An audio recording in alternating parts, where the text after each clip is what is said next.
I'm Gregory Parks, and you are watching Conlink.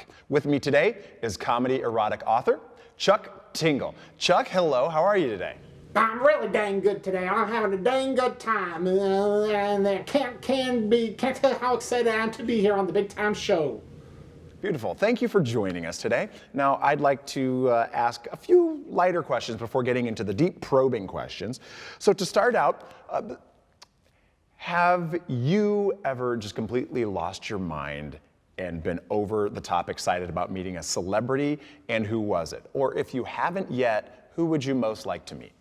Yes, well, there was one time when I have met the ghost of George Clooney's when I was in the City of Devils, and then I thought, this is a very handsome ghost, and he had hair of silver, but I would say that the most starstruck that I could ever be is if I met Channing Tatum, a star of Special Mike, a dancer's dream story, about doing what you gotta do to get to the top of the charts, bud, in the world of dancing and in the world of trotting around with your buds, and in a way of horseplay.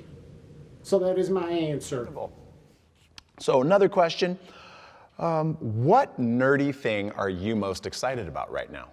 I would say that probably top 10 nerdy way that I'm excited on is the game name of Delving into Dungeons. And because this is what my son John plays, and I get to watch him all the time, going down the dungeon where that dang eye lives. And there is a dang eye down there floating around, and it's so dang big, and it casts all kinds of magic spells. And Sir John says, "Get out here, you dang eye! I am a wizard too, and I will crush you with my wizard spells." So that is probably top 10 thing I'm excited about, is to watch my son play this game, Dungeon Delvers, with all of his buds around the kitchen table.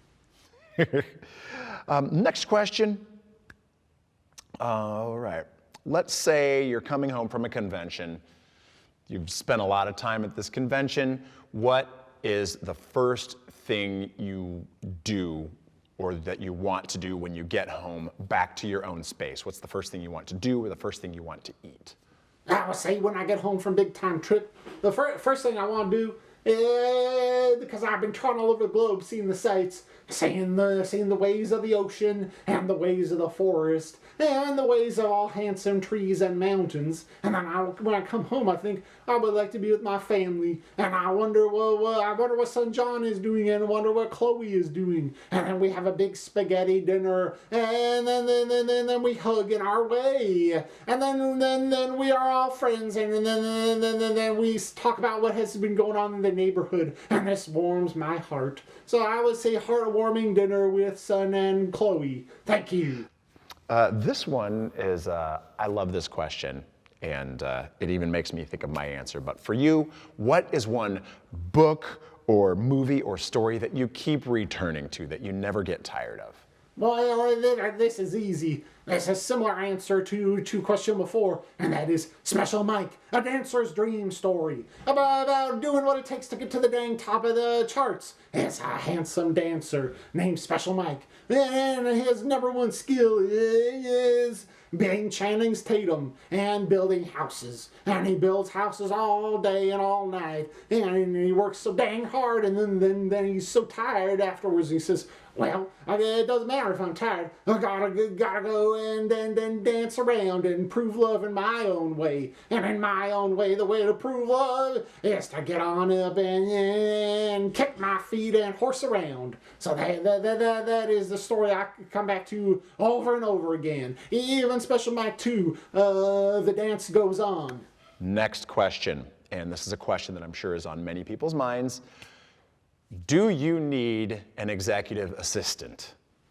Well, I would say that I have my dang hands full right now, but there are a whole bunch of buckaroos trotting by my side saying, "Oh, hey, Chuck, well, I will help you with this and that." First is son John and Chloe, that's back at the house. And then in City of Devils, we have Sam Rand. And then we have friend of John, and then his friends. So I would say that I have many assistants in their own ways. And but I would say there is always room for one more. So that's what I would say. But also, if you think I would like to be an assistant to Chuck and prove love in that way, I would say, hey, buddy, you can prove love in your own way. Just like when you go to the dang store, think, how am I going to prove love today? Am I going to hold the door open for someone? Or am I going to prove love by saying, hey, you do need some change to finish up on that purchase? Do you have enough in your wallet?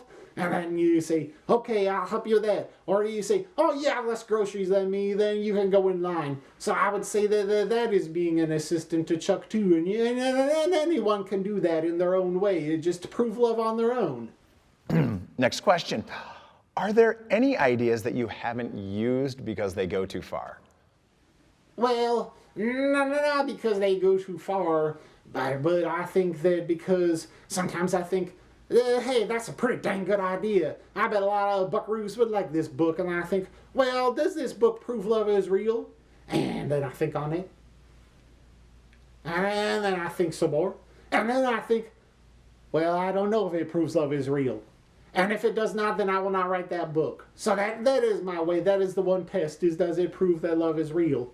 I think that is an important test for all creative buckaroos. Who taught you that love is real? I was taught that love is real from my experience in life. So I would say that most of all, it's when you trot on through various timelines and you see all the different layers of reality and you think, wow, this is so different. Over on this layer, everyone eats spaghetti made of snakes. And then you go, oh, wow, dang. On this layer, everything is a handsome truck. And all the people ride around on ponies instead, and the trucks rule the world. And then you have all these kinds of timelines where everything's different. But on each and every one, the one thing that remains the same, one thing no matter what, is that love is real. So then you gotta come back to your own timeline and think, wow, I wonder why that is true in all timelines. Must be some kind of universal rule. And I think that's how you discover that love is real. But if I would name one person that shows me this every day, it is my son John, because he is the best guy in the whole dang neighborhood, and I look up to him very much. Will this question pound you in the butt?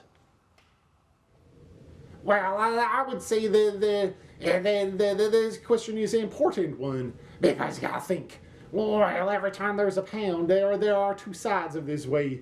On one side, there is the poundee and the pounder, and sometimes there are even more. Sometimes there's 10 buds involved, or 20, or maybe a bud and a handsome tree, or a handsome dinosaur, or a handsome living car. So I would say the biggest question of all is, does every bud want to be involved in this pounding? Because most of all, the number one trot to prove love is to think, well, is this a fun pound for all? Is this an enthusiastic pound where everyone says, yes, I'm down for the pound, buddy. So that is number one question, and I would say that depends on your mood. So maybe sometimes the answer is yes, and sometimes it is no, and that's all up to you to decide. And that's the great thing about pounding, is that it will prove love. You get to pick if you would like that.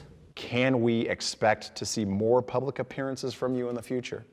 Yes, I like to come out in public sometimes.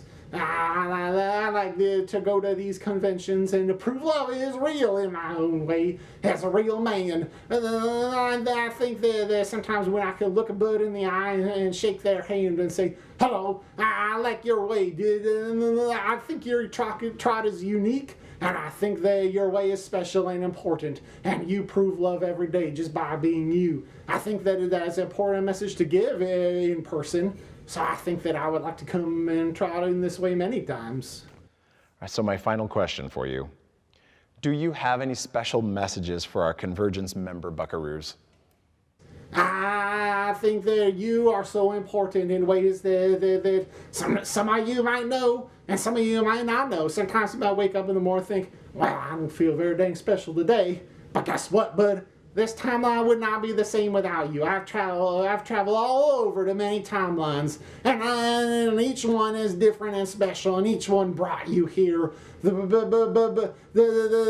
against so many dang odds. and now you are here, and you are so unique in this way, and no one can be you as good as you can. So I would like to say, when you trot in convention, show your head up high and look to the stars and say, love is real because I am special and unique, and my trot is so important on this timeline, and it makes it what it is, which is a very good place when you're proving love is real together. And I thank you for that, and I appreciate you, and I appreciate your way, and that proves love just by being you. Wise words, wise words.